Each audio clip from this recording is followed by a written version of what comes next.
Daddy recording पे गए थे तो बताया कि भाई रफ़ी साहब लास्ट 2-4 लाइनों में एक्चुअली रोए हैं उस गाने पे। शाम को शम्मी और राजिंदर आया करते थे। अच्छा। और बोलते थे कि अरे राजिंदर को पिक्चर मिली है, कौन सा गाना बनाया है, और सुनाते थे तो बोलते थे अरे यार ये गाना तो मुझे दे देना। अच्छा, हम बात करें 60 के दशक में तो ये गोल्डन ईरा कहा जाता है जिसमें एक से एक गाने बने और हिट हुए जो आज तक यादगार हैं। रफ़ी साहब का बहुत बड़ा किरदार रहा उसमें, हसरत जयपुरी साहब का रहा, क्योंकि ज़्यादातर जो गाने हिट हुए हम देखते हैं वो या तो शम्मी कपूर साहब के रहे या राजेंद्र कुमार साहब के, और इन दोनों के लिए ज़्यादा गाने हसरत साहब ने ही लिखे।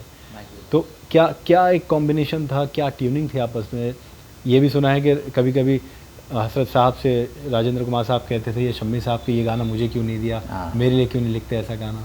इन लोग डैडी क्या है ना, उनका रोज़ का काम था कि सुबह उठना और जय किशन साहब के रूम था गोविंद महल में, वहाँ जाके बैठ के गाना सुनाना धुने। और मैंने डैडी से सुना है कि शाम को शम्मी और राजिंदर आया करते थे। अच्छा। और बोलते थे कि अरे राजिंदर को पिक्चर मिली है, कौन सा गाना बनाया है, और सुनाते थे जय किशन साहब, शंकर साहब। तो बोलते थे अरे यार ये गाना तो मुझे दे देना, मगर इन्होंने कभी ऐसे बेईमानी की नहीं। अच्छा। जब राजिंदर को देना है ये गाना तो राजिंदर को देना है। और रफ़ी साहब की एक और बहुत बड़ी खासियत थी कि वो पहले पूछते थे कि भाई ये स्क्रीन के ऊपर कौन सा एक्टर गा रहा है। अगर राजिंदर कुमार है तो उनको मालूम था वो सॉफ्ट टोन और धीमा गाना, और अगर शम्मी है उछल उछल के और वो चाहिए। ये देखो वो ये काम बोलते हैं, इसको लगन बोलते हैं कि आपको सुन के गाना लगता है कि ये गाना में शम्मी उछल रहा होगा। तुमसे अच्छा कौन है, दिल जिगर लो जान लो। आसमान से आया फरिश्ता प्यार का सबक सिखलाने।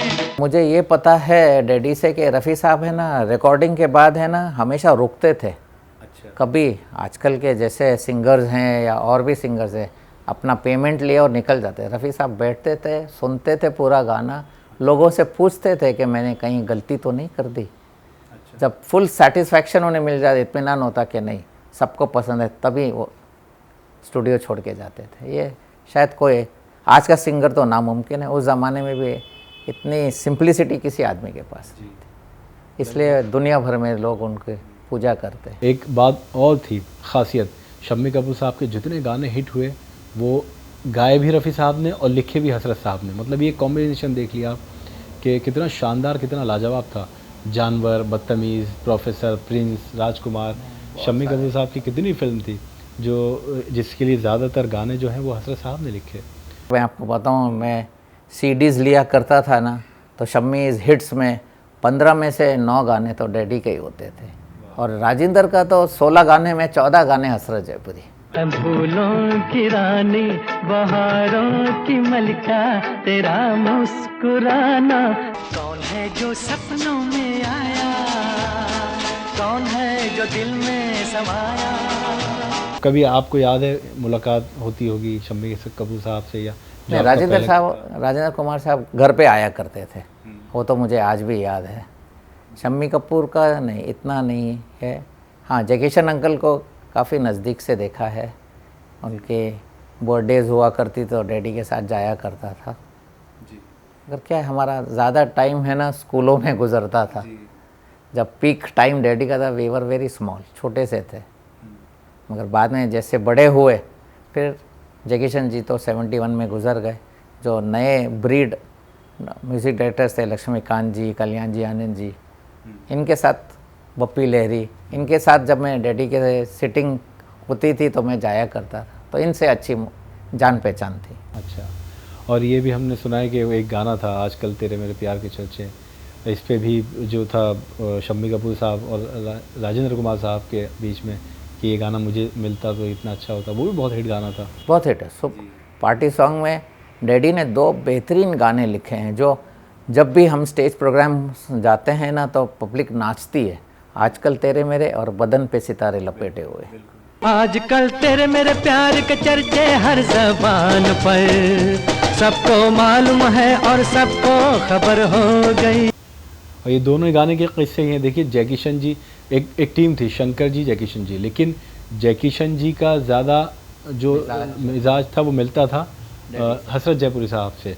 तो जैकी शन जी जब भी कोई गाना कंपोज करते तो वो हसरत जयपुरी साहब से ही लिखवाया करते थे। लेकिन क्योंकि एक म्यूचुअल एग्रीमेंट था, उसमें ये नहीं पता होता था कि गाना किसने कंपोज किया है, शंकर जी ने किया है या जैकी शन जी ने किया, वो एक टीम थी। लेकिन गाने जो लिखता था उनका नाम तो बाकायदा क्रेडिट दिया जाता था, तो समझ में आता था कि ये धुन जो है कंपोज की है जैकी शन जी ने और गाना लिखा हुआ हसरत साहब का, क्योंकि वो लोग पहचानने लगे थे जिस तरह के गाने बन के निकलते थे। तो ये जो गाना था आजकल तेरे मेरे प्यार के चर्चे, ये भी बहुत हिट रहा। बदन पे सितारे, इसमें हमने सुना कि बाहर कहीं गए थे तो जैकी शन जी पेरिस ने में गए थे, वहाँ अंडरग्राउंड शोज़ होते हैं, लीडो शोज़ कहा कहते हैं उन्हें।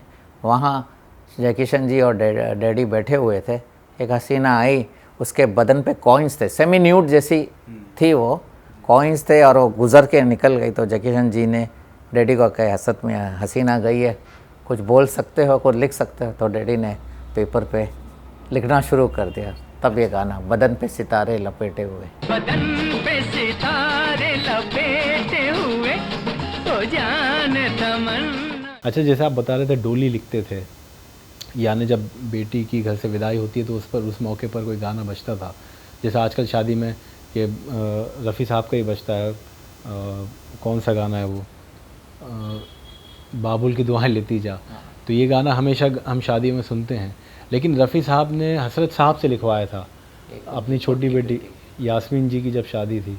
से डोला चला लाडली का। जी, उसकी कुछ यादें आपको हैं? आपकी तो उम्र छोटी होगी। छोटी उम्र थी। ये है कि याद है मुझे कि डैडी रिकॉर्डिंग पे गए थे तो बताया कि भाई रफ़ी साहब ने, शायद रफ़ी साहब ने भी कंपोज भी उन्होंने ही किया था ये गाना, घर से डोला चला रहा। बेहतरीन गाया है, जो बाप के दिल से निकलती ना दुआ।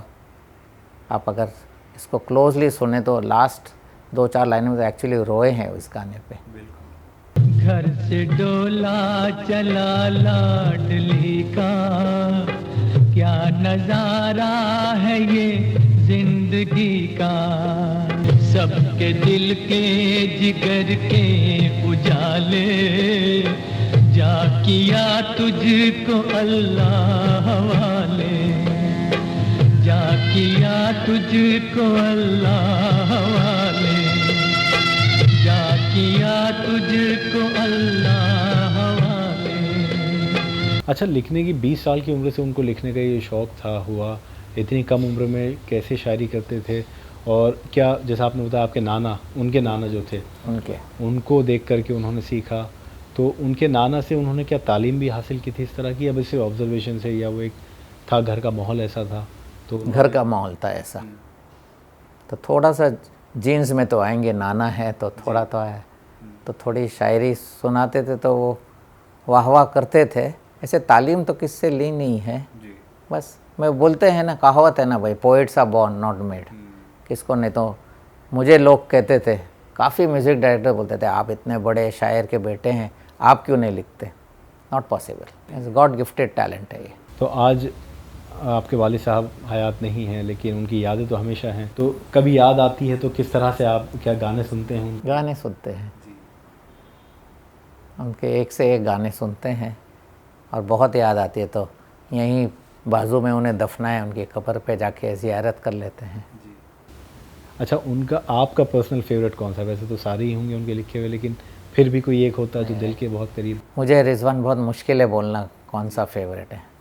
मुझे तो उनके 10 टॉप गाने अगर आप बोलोगे तो मैं कुछ बोल सकता हूँ। मुझे जाने कहाँ गए वो दिन, वो भी बहुत पसंद है, और गुस्ताखी माफ़ भी बहुत पसंद है।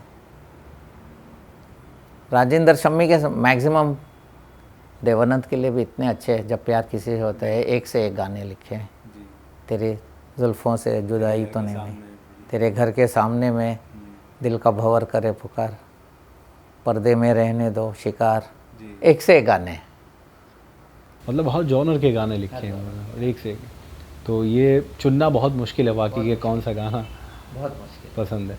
अब जाने से पहले हम चाहेंगे कि आप जो हसरत जयपुरी साहब के दुनिया भर में चाहने वाले हैं, रफ़ी साहब के चाहने वाले हैं, उनके लिए कोई पैगाम आपकी तरफ से? डैडी ने बहुत मेहनत की, बहुत मेहनत की। उनका कहना था कि एज है ना, आदमी को ख़त्म नहीं कर सकता, सोच ख़त्म नहीं करता, रोमांस ख़त्म नहीं कर सकता है। किसी ने कहा था डैडी से क्या कह रहे, आप अभी बूढ़े हो गए, आप लिखना भूल गए, रोमांस नहीं आता है। तो मैं चाहूँगा कि हर दर्शक गौर से सुने जो 4 लाइनें डैडी ने लिखी थी। उन्होंने उस म्यूज़िक डायरेक्टर को सबक सिखाना था कि मैं 65 की उम्र में भी वही जज्बात है जो 19-20 साल के लड़के में होती है। तो मैं 4 लाइनें सुनाता हूँ। अपने जज्बात में एक बरके तपा रखता हूँ, दिल का सच्चा हूँ, मोहब्बत की ज़बां रखता हूँ, ढलते सूरज की तुम ना हंसी उड़ाना यारो, लाख बूढ़ा हूँ इरादे तो जवां रखता हूँ। तो अगर इरादे तगड़े हों तो no one can stop you. बिल्कुल, और ये साबित भी किया हज़रत जयपुरी साहब ने। और जब ही उन्होंने आखिर तक, मतलब ये समझ लीजिए कि 90s तक गाने लिखे उन्होंने, नई जनरेशन के लिए भी गाने लिखे, नई जनरेशन के म्यूज़िक कंपोजर्स के साथ काम किया उन्होंने। ये अपने आप में बहुत बड़ी बात है। तो ये एक मुख्तसर इंटरव्यू था अख्तर साहब के साथ हमारा, जिसमें बातें हुई हज़रत जयपुरी साहब के बारे में। तो ये है कि जितनी बातें की जाए कम है, एक प्रोग्राम में नहीं, एक प्रोग्राम में मुश्किल है कि पूरी बातें निकालना, लेकिन फिर भी जितनी बातें हुई उससे अंदाज़ा होता है कि क्या शख्सियत थी हज़रत साहब की, और क्या महान, क्या अजीम इंसान थे वो, क्या अजीम फ़नकार थे, और जिनको हमेशा याद किया जाता रहेगा उनके नग़मों के लिए, उनके काम के लिए। हम आपके शुक्रगुज़ार हैं कि इतना वक्त आपने दिया अख्तर साहब हमें, और बहुत शुक्रिया। बहुत दोबारा इंशाल्लाह मिलेंगे ज़रूर, और कुछ नई बातें करेंगे। जी इंशाल्लाह, बहुत शुक्रिया। तो अगले शुमारे में आपसे फिर मुलाकात होगी किसी और शख्सियत के साथ। तब तक आप रखें अपना ख्याल। हमें दीजिए इजाज़त। आदाब, नमस्कार।